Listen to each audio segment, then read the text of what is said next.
Namaste and welcome back to the next edition of VT Talks. This edition, I'm going to cover a very interesting topic. We are going to talk about how do you prepare for interview skills, or how do you prepare for an interview. A lot of you asked me that what should be the approach when you're looking at interviews and how you should prepare for an interview. So I thought, now that I've covered in one of my editions of VT Talks on how should you work on your profile, then I also spoke about in another VT Talk on how you should separate your passion from what you want to do, or how should you identify your passion. I think it's an opportune time for me to now move to the next topic, which is covering how you can prepare for an interview. This episode is going to be covered in two parts because obviously it's a long process to prepare for an interview. So I'll have two episodes which I will talk about on what you should be doing and what not. It's a very simple thing actually when you prepare for interviews. First, as a background, you need to understand that you have the bait or you have the hook for the interviewer, which means that you can control how the interview goes, no matter how aggressive, how difficult, how serious, or how intimidating the interview panel may be. You are the one who can control that interview, because the interviewer only will know about you as much as you reveal to the interviewer. I repeat, the interviewer will only know about yourself as much as you reveal about yourself. Therefore, you actually hold a very critical part, and that's called the interviewer's bait, as I said, that you hold the key on how the interview needs to be done. There are really 5 segments of interview preparation, and I've really divided them into 5 segments so that you understand it in a simple way, and the objective of VT Talks is to give you simple tips. The 5 segments are who, what, and how. That is, who are you, what have you done, and how can you add value to the organization? Who, what, and how. That's your point 1, 2, and 3. Point 4 is technical questions. It could be from a range of technical things that you talk about. And the last point is googly. In this episode, I'm going to cover point 1 and point 2, which is who are you and what have you done.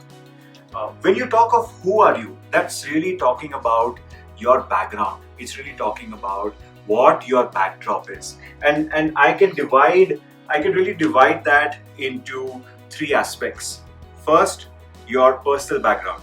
What's your upbringing? Who your parents are? Where are you from? What have you done? Second, your educational background. Your 10th, 12th degree and masters. Third, your hobbies and interest areas.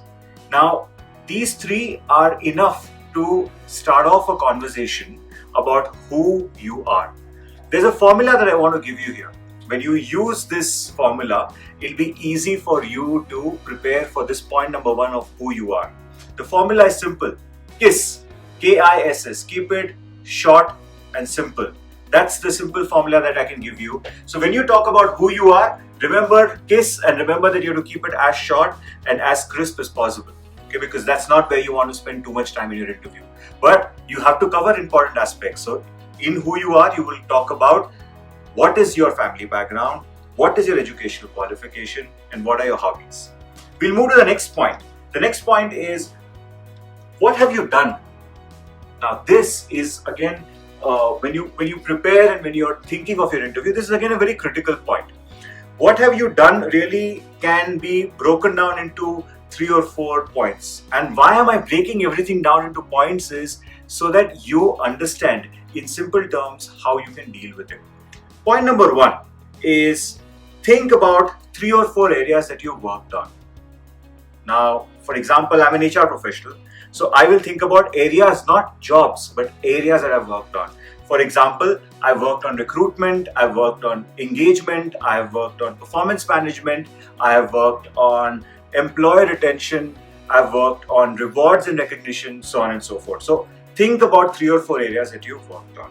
Second thing, talk about your roles, starting in descending order, which means you will talk about your roles from where you are while you're giving that interview and go backwards to how you started your journey.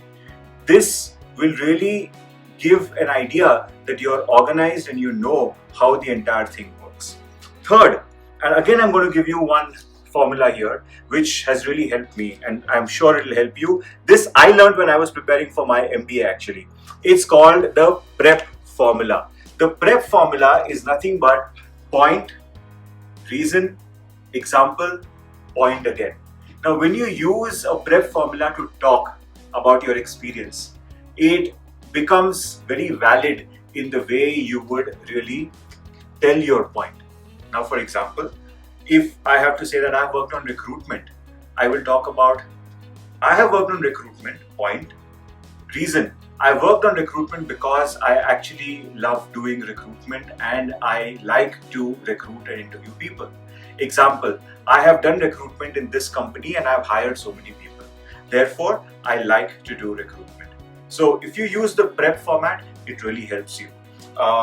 Fourth, and the most important thing that you have to keep in mind when you are preparing for what you have done is, in every job or every role of yours, you have to keep one achievement, one failure, and one thing that you could have done better ready. Think about it and keep it ready. These 3 points. I repeat, you will talk about one achievement, one failure, one thing that you could have done better in each of your jobs or roles that you have taken up. What it will do is you will have like an army of examples with you of talking about achievements, talking about failures, talking about how you could improve. Often interviewers want to know how you could improve. So this will help you in preparing for that.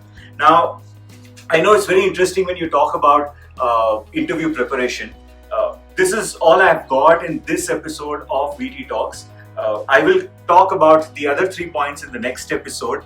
Thank you very much for watching VT Talks. I hope you're finding them very engaging. I hope you're learning from them. Namaste.